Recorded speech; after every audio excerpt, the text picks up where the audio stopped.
Hi, I'm so happy to be talking just after Rebecca for a few things, but before starting my presentation, I'm just going to take less than a minute to say a few things. I'm so happy that Human Rights Campaign has just changed their policy, because back in 2009, I spoke to Joe Solomonisi from Human Rights Campaign. I was in New York doing my PhD, and Mexico City was looking to pass marriage equality. And he was very happy, he was very eager to hear me. And I sent him also a letter asking for his help, because Mexico, I mean, the activists in Mexico were looking for help in the international arena. And Joe Solomonisi was really kind, but he said, we can't do anything because we're in the US and there are other organizations. If we take a stance on this, then maybe the other organizations are going to be angry at us. So we felt alone and he couldn't help us. And this is great that you guys are changing and getting more involved with what's happening in the world. And I'm really happy to hear that. And also I had a meeting with the American ambassador in Mexico City and some people from the Human Rights Campaign, but unfortunately there hasn't been any follow-up, so hopefully we'll have to do that. And yes, please do be, just as Professor McCarthy said, a lot of folks are out there very hateful, and we need your support as well. So having said that, thank you for much for having me. I'm going to try to end this talk in 25 minutes. I gave the same talk yesterday, and it took me 40 minutes. And but you know what? I flew from Mexico City. I was on Thursday all day in the airport because there was a storm in Atlanta. I couldn't get here, so it took me 12 hours to get here. My grandmother died yesterday, so I'm dedicating this talk to her, and hopefully I'll be able to finish this in 25 minutes. She was very loving, she was very kind and very supportive, and I'm sure she will be very proud.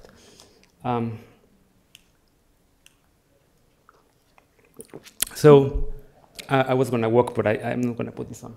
Mexico Gay Friendly, advancing gay rights on LGBT rights in Mexico City. The main argument that I want to make is how we have been able to do this, and hopefully by what I say to you, you will find how similar Mexico and the US are, how similar these cultural battles are. And I'd just like to take a few words, to say a few words on that picture, because that picture is really important to me and means a lot to me. That's a picture in Monterrey City in the northern state of Nuevo León, and just next to Texas.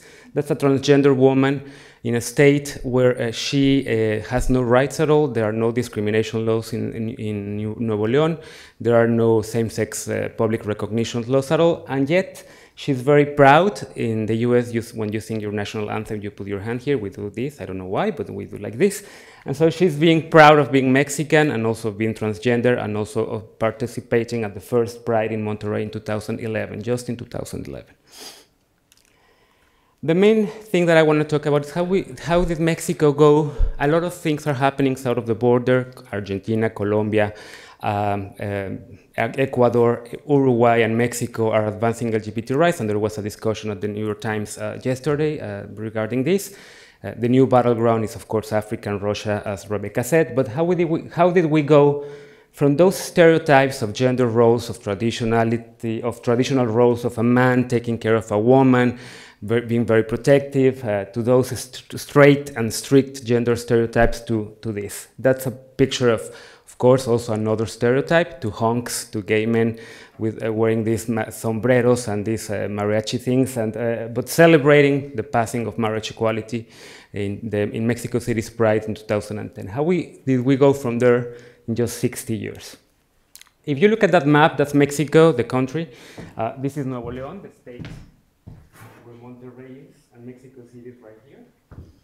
But how did we go from 2000, when there was nothing, no public recognition of same-sex couples laws at all, no discrimination laws, to this?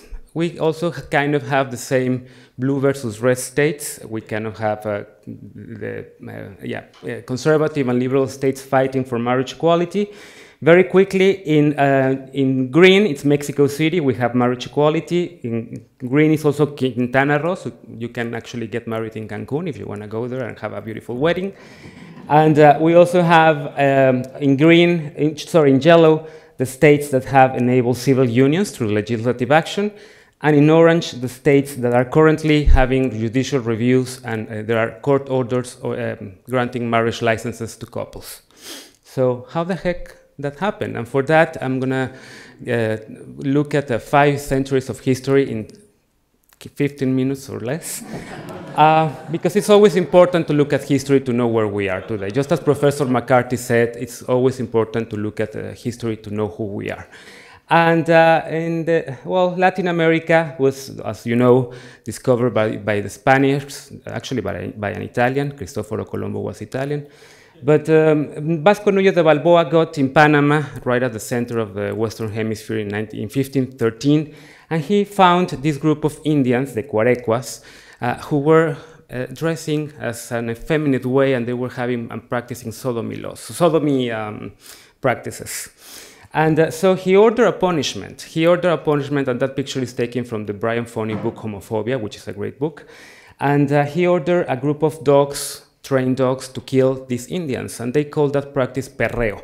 And ironically, perreo is nowadays a dance that it's very popular in Latin America, and Central America, and South America, not really that much in Mexico, but it's really still very popular. And so it talks about how embedded homophobia is still in our cultures.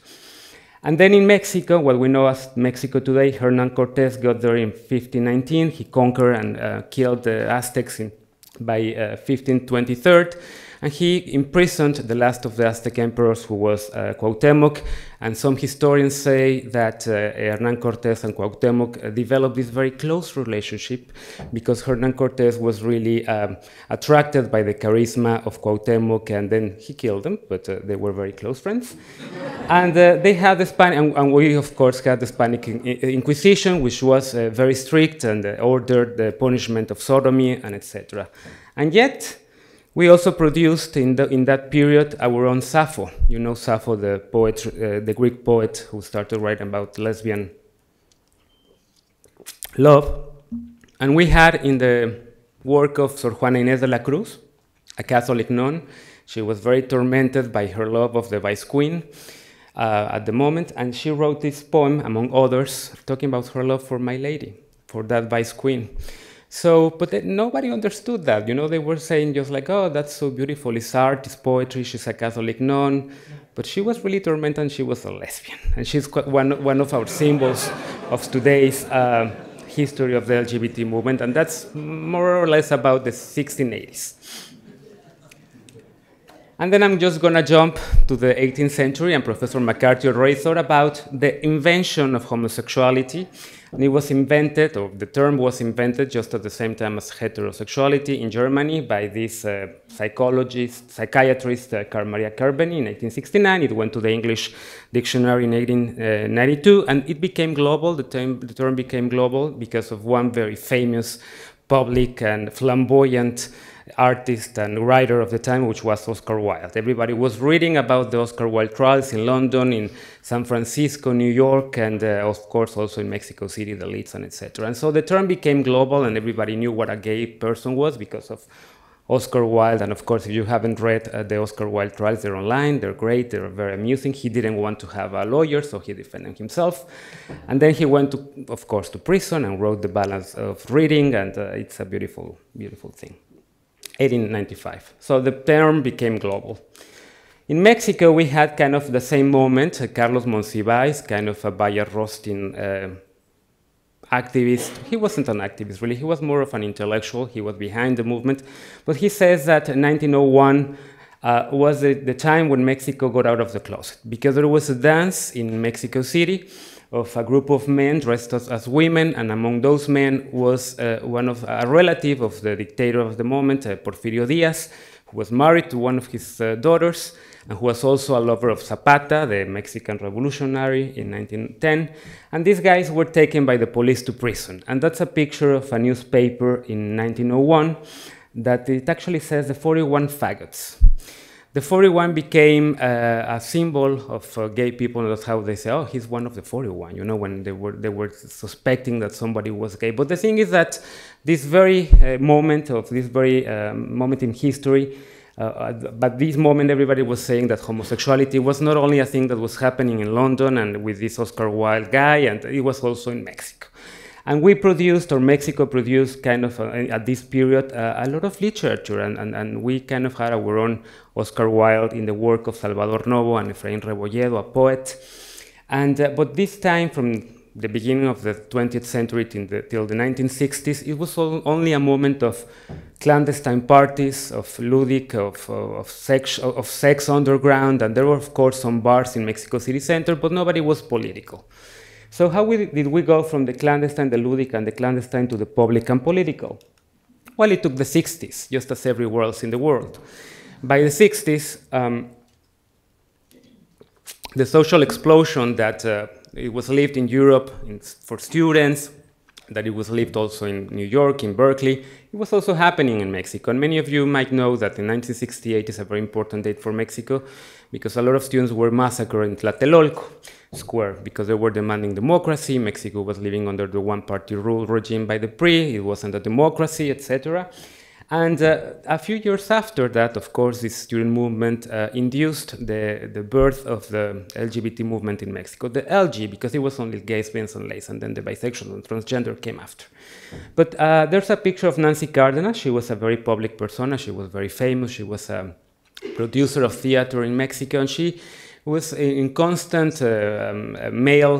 There were no emails back then, so they kind of had to write letters, and it took a while to get. And she was in correspondence with Carlos Monsiváis, this guy that I told you that who was kind of a Bayer Rostin of the movement. He was in the shadows, but he was sending Nancy Cárdenas all the manifestos that he was reading in London, and he was telling her, you have to look at what's happening in Stonewall, in New York, in Berkeley.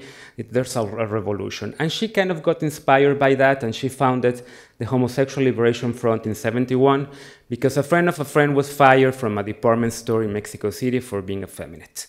And so this first group of activists were looking for assimilation, visibilization, and non-discrimination. The same goals that the 60s and the Stonewall Revolution first brought here in the US. Very similar. But of course, they didn't get anything. This guy was fired. He was never rehired. And, but Mexico started to have its own very gay and lesbian movement. There was a TV interview in 1973. Nancy Cárdenas goes to national television, and she pronounces the word, I'm a lesbian, just like Sor Juana Inés de la Cruz in the 17th century. And then she says, yes, I'm a lesbian, and we're here, we're queer, and we want rights as well. And as McCarthy said at the beginning of this conference, there's always a symbolic birth or a myth of the birth of a movement. Ours in Mexico, you guys have here 45 years, we have 36. Our origin of the LGBT movement is in 1978, 10 years after the massacre of the Tlatelolco students. For the first time in a public square in Mexico, a group of people have the rainbow flag, and they join the demonstration against repression and for democracy. The 1980s, as everywhere else in the world, the AIDS crisis, the AIDS appearance, brought the activism back to their homes. Everybody was scared. There was no information of how the disease was contagious. I don't know how to say it. How you could get the disease. People were worried that if they were out in the streets with other gay people or lesbian people, where they would get it. So there was no information at all. The first cases of AIDS in Mexico started happening in '83, but the government recognized it in '85.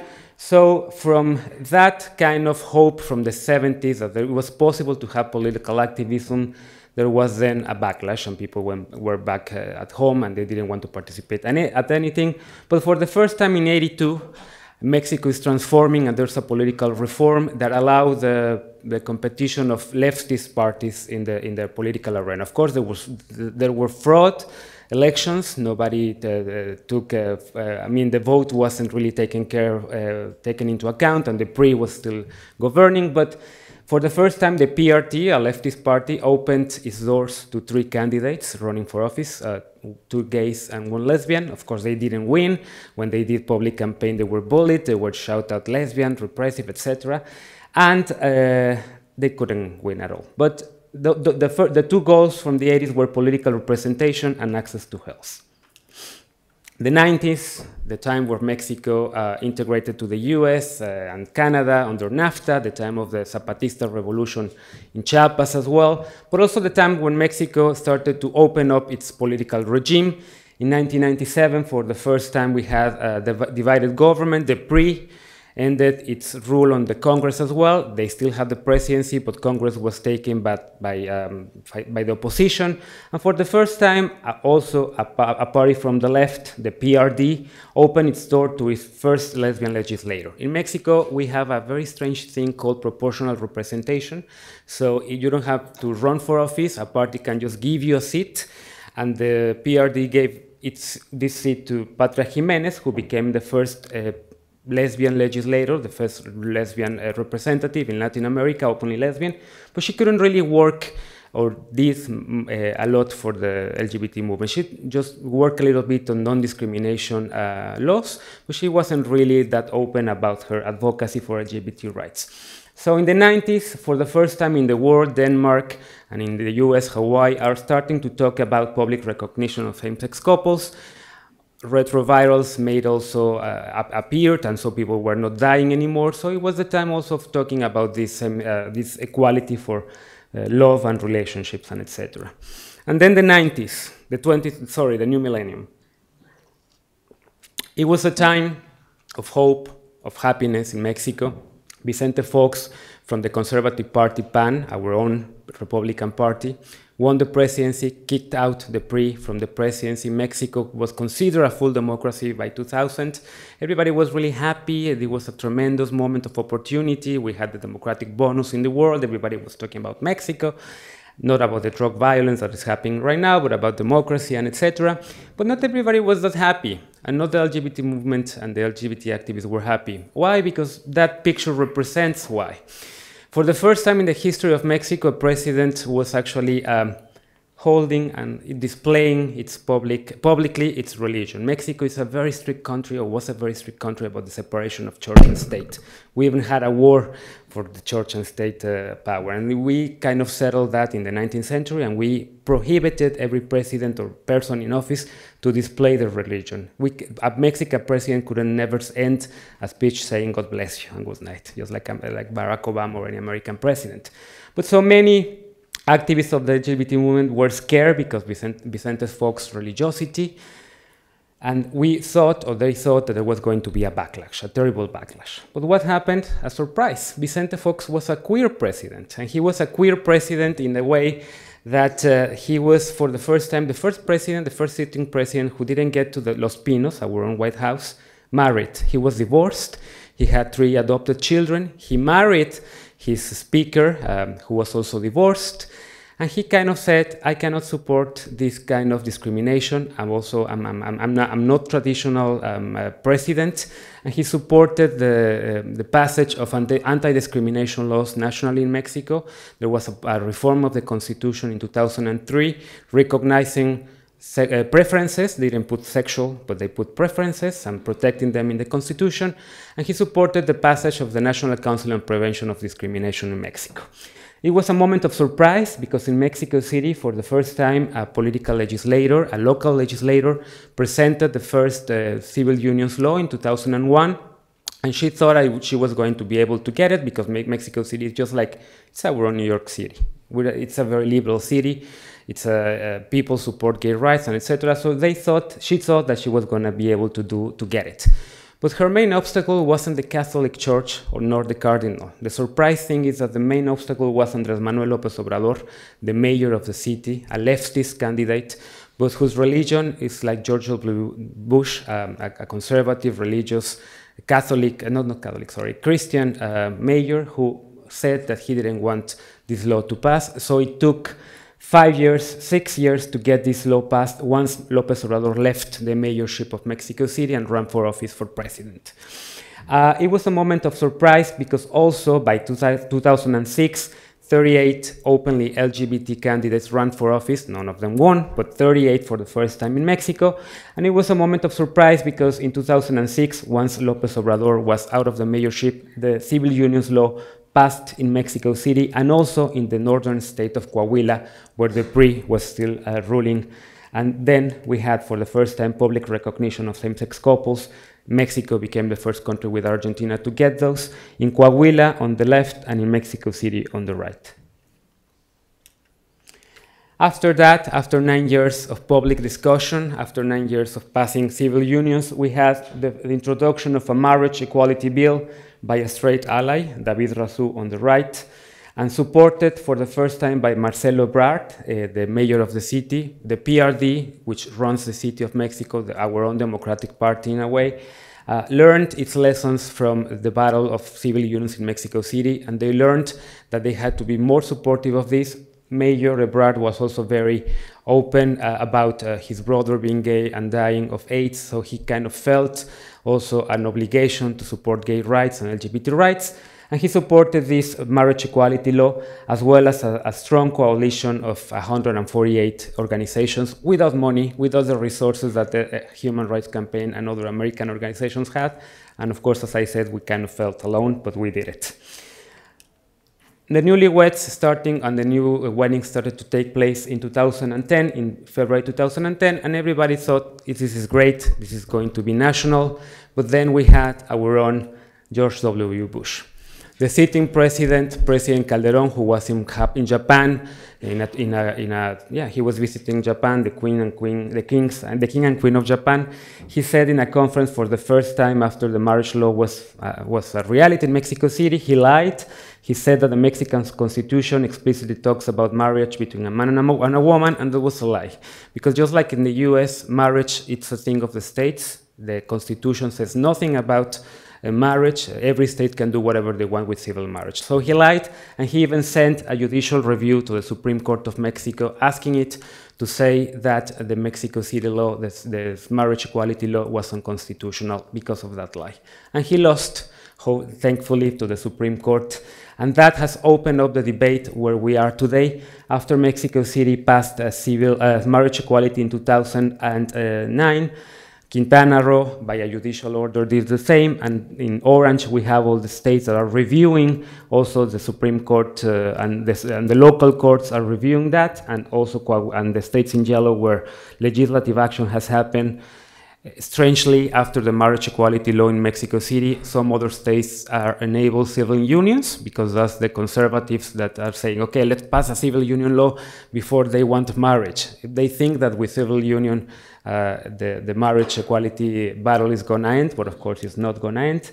And today, for the first time in Mexican history, the presidency of Mexico tweeted that, of course, very stereotype image of gay men in Puerto Vallarta having fun and saying that Mexico City now is very friendly and very LGBT and promoting LGBT tourism in Mexico. But this is a very stark contrast to Felipe Calderon and that stupid comment he made and lied about marriage equality. And the new president, Enrique Peña Nieto, even though the PRI is back in Mexico, they call it the second alternance to democracy because they're back. But the thing is that a lot of things are happening. We had our first mayor, openly gay mayor, who ran for office and won in 2013, September. I put it in small letters because after he won, he said, okay, I'm gay, but I'm not going to support gay rights. Thank you. That's what he said. We also had our first openly gay and married ambassador named back in 2013, in November 2013, and he's the new Mexican ambassador to the UK, Diego Gomez Piquer. He's also very young and attractive. He's very cute. And he's a friend, and he's married also. And I'm not married, but I have a partner. And now public opinion, there's a huge generation gap in Mexico now. Over people who are less than 40 support gay rights and marriage equality by 70%. So that's amazing, and that's the same thing that's happening here with the millennials, these young people younger than 30 also who are supporting gay rights. And of course, tomorrow, this generation gap and all these marriage battles that we have had and civil unions marriage that we have had in Mexico will make marriage equality national in Mexico, either by legislative action, judicially, a combination of both. And also, it's the time for Mexico to look at what's next. What's next for the agenda in the LGBT movement. And McCarthy, and I also agree with him, we need to talk about aging population of LGBT people in Mexico that have no social rights, queer kids on the street that have no money who are homeless. We need to put the T of the transsexual movement back to the front of the movement, because there's only one city in Mexico, which is Mexico City, that recognizes gender identity laws. And of course, we need stronger alliances with organizations like Human Rights Campaign and other American organizations and European organizations to become allies everywhere else and finish this stupid battle, because in 10 years we're gonna say, how the fuck did we spend so much time fighting for people who didn't let me get married? And thank you so much.